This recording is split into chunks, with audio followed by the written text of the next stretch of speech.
यहाँ केंद्र सरकार ही क्या यहाँ पर कांग्रेस शासित राज्यों को या बाकी राज्यों में जिस तरह की वित्तीय स्थिति हमें दिख रही है, तो क्या केंद्र सरकार ही जिम्मेदार होती है? जी, पहले तो आपके सब दर्शकों को दीपावली की और बंदी छोड़ दिवस की हार्दिक हार्दिक शुभकामनाएं। आपको भी और आपके सारे पैनलिस्ट को भी हार्दिक शुभकामनाएं। मैं अभी सुन रहा था, मेरे साथी कांग्रेस से कह रहे थे कि सेंट्रल गवर्नमेंट ने हिमाचल को नहीं दिया। अभी हाल में डिजास्टर रिलीफ फंड दिया, उत्तराखंड हिमाचल दोनों को दिया। ये नहीं कि सिर्फ हिमाचल उत्तराखंड को दिया। ये कोई इस प्रकार का नहीं है कि नहीं एक राज्य को देंगे दूसरे राज्य को नहीं देंगे, परंतु हाँ जरा वापस जाएं कि समस्या कहाँ पर है। मुझे लगता है दो पहलू पे समस्या है जो कर्नाटका के अंदर जो खड़गे साहब ने बोला। एक तो सही बात कह रहे हैं कि वहाँ पर जो इन्होंने वादे किए थे वो वादे अपने पूरे नहीं कर पा रहे, और वो पॉसिबल है भी नहीं, लगता भी नहीं वो कर पाएंगे, क्योंकि बार बार शिव कुमार जी या बाकी जो उनके नेता वो बार बार उससे वापस जाने की बात करते हैं, और करें भी कैसे। समय और टाइम तो उतना ही है, और सबके सब अपना ये भी भरने में लगे हैं, भ्रष्टाचार में लगे हुए, किस प्रकार से ज़मीनों में घोटाला हो, किस प्रकार से शेड्यूल ट्राइब के जो फंड्स हैं उनमें घोटाला हो, सब उसमें लगे हुए। उनको जनता से लेना देना नहीं। हमने कैसे जो अपनी राज्य की सरकार है उसको फाइनेंशियली कैसे प्रूडेंट करना है, हमने उसको फाइनेंशियली कैसे मजबूत करना है, उस पर कोई फोकस है नहीं।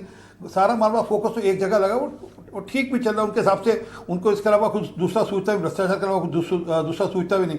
परंतु हम जरा थोड़ा पीछे चलें। 1971 में वादा किया था गरीबी हटाओ, लगातार चलता रहा गरीबी हटाओ, हुआ कुछ नहीं। 1980 में वादा किया था भोजन हिताए भोजन सुखाए नहीं हुआ, सताए हो गया। फिर 2004 में कांग्रेस ने किया था, कांग्रेस का हाथ आम आदमी के साथ। अरे हर बार वादे करते हैं। अब मैं वादा आगे भी बढ़िए ना, आगे भी बढ़िए। 2014 में आपने भी वादा किया था किसानों की आय दोगुनी होगी, हर साल 2 करोड़ युवाओं को नौकरियां मिलेंगी। बिल्कुल, वादे तो यहाँ भी हुए ना।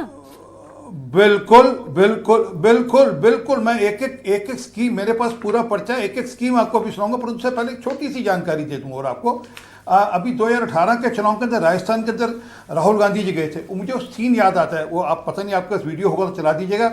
10 दिन के अंदर किसानों के कर्जे माफ कर देंगे, 10 दिन के अंदर।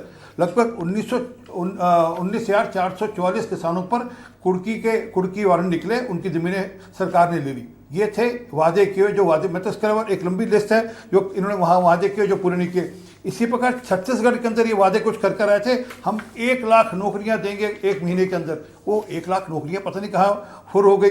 उसके बाद इन्होंने कहा था हम शराब की बिक्री बंद कर देंगे यहाँ पर, वो शराब पूरे 500 शराब बिकती रही। फिर उन्होंने कहा था कि हम 50,000 लोगों को लगातार चर्चा करते ही रहते हैं। लेकिन सुनिए, सवाल यहाँ पर ये खड़ा होता है कि प्रधानमंत्री तो खुद भी चेताते रहते हैं ना अपनी पार्टी को भी, दूसरे राजनीतिक दलों को भी, कि किस तरह से ये रेवड़ी कल्चर देश की संस्कृति के लिए खतरनाक है। एक बार नहीं, कई बार उन्होंने ये बात कही। बिल्कुल है, अगर आपकी बिल्कुल है, परंतु हमारी सरकार में कहीं बता दीजिए, मध्य प्रदेश में अगर हमने लाडली बहन योजना अनाउंस की तो उसको लागू कर उसको चला रहे हैं ना हम। उसमें ये तो नहीं कि रोका जाए, उसके कारण वो रेवड़ी नहीं है, वो रेवड़ी नहीं है ना। कर्नाटक के अंदर तो अरे आपकी जेब में एक मिनट बहन, एक मिनट रुकिए पूजा बहन।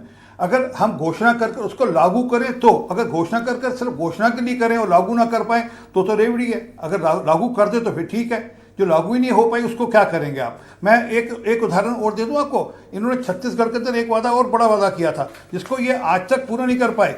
वह था कि हम हर विधानसभा में 4 अंग्रेजी स्कूल खोलेंगे। अब हम खोल रहे हैं वहां पर स्कूल।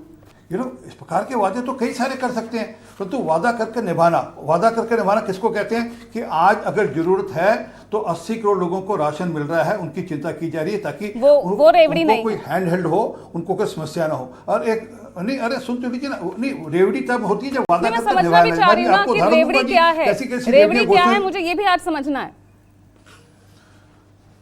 रेवड़ी है खटाखट 8,500 रुपये महीना आपकी जेब में आएगा, हर महिला के जेब में 8,500 रुपये महीना आएगा, 1 लाख रुपये साल का हम देंगे। वो रेवड़ी है जो कि पॉसिबल ही नहीं था लागू कर पाना।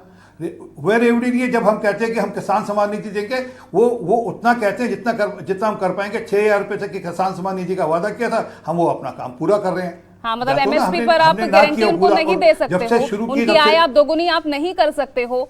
नहीं, तो आप 6,000 की किसान सम्मान निधि देकर उसको बैलेंस करने की कोशिश, इन्हीं रेवड़ियों के सहारे उनको बैलेंस करने की फिर कोशिश करते हैं।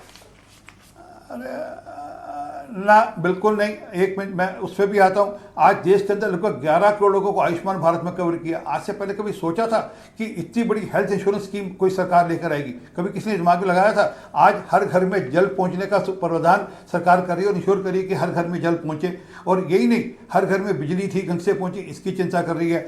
हर घर के अंदर हर सिर पे छत, तो कोई 4 करोड़ 86 लाख लोगों को सिर पे छत दी। और इस साल फिर प्रोविजन कर दिया कि हम अगले दिनों में हम लगभग 2.5 करोड़ लोगों को फिर से सिर पे छत देंगे। तो वादा वो करो जो वादा पूरा करते हो, तो रेवड़ी नहीं। हाँ, अगर आप वादा कर वादा मुकरने के लिए करना हो, जैसे ये करते हैं हिमाचल के अंदर, जिस प्रकार से कहा था कि हम बागवानों को, एक बड़ी जरूरी बात है, हम किसानों को, बागवानों को उनकी मर्जी से उनकी फसल का मुआवजा तय करने देंगे, उनकी मर्जी से। आज एक बार भी ऐसा नहीं हो पाया कि किसानों को उनके जो वहाँ पर जो फल उगाते हैं उनकी मर्जी से उनको मुआवजा मिल रहा हो। वो तो उनके फल किस हिसाब से बिक रहे हैं सबको जरा जानकारी ले लीजिए कैसे कैसे है। तो क्या कि कहने को तो आप बड़ी बड़ी वादे कर सकते हैं, क्या वादे निभाए जा रहे हैं क्या? हाँ, हमने वादा किया था हम गरीबों की चिंता करेंगे। देश के अंदर गरीबी रेखा से लगभग 22% लोग गरीबी रेखा से ऊपर लेकर आए। 25% को आपने बाहर गरीबी रेखा से आपने निकाल दिया। 81 करोड़ लोगों को आप मुफ्त अनाज दे रहे हैं। हम 5वीं अर्थव्यवस्था हम बन चुके अनाज हैं। देना, एक मिनट रुकिए। हाँ जी, अनाज देना जरूरी है, क्योंकि कोरोना का जो आफ्टर इफेक्ट है वो बचा रहे, वो जरूरी है।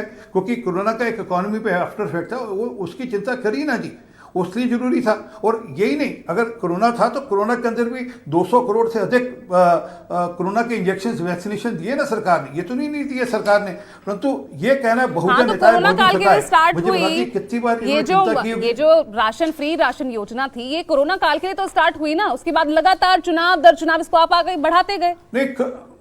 लेकिन ये रेवड़ी नहीं, चुनाव के आप लेकिन ये रेवड़ी नहीं है। सुकेश जी आपके पास में आ रही है, सुकेश मैं थोड़ा सा ही समझना चाहूंगी। पहले तो जोड़ रहे हैं, एक मिनट, आप उसका चुनाव से मत जोड़िए।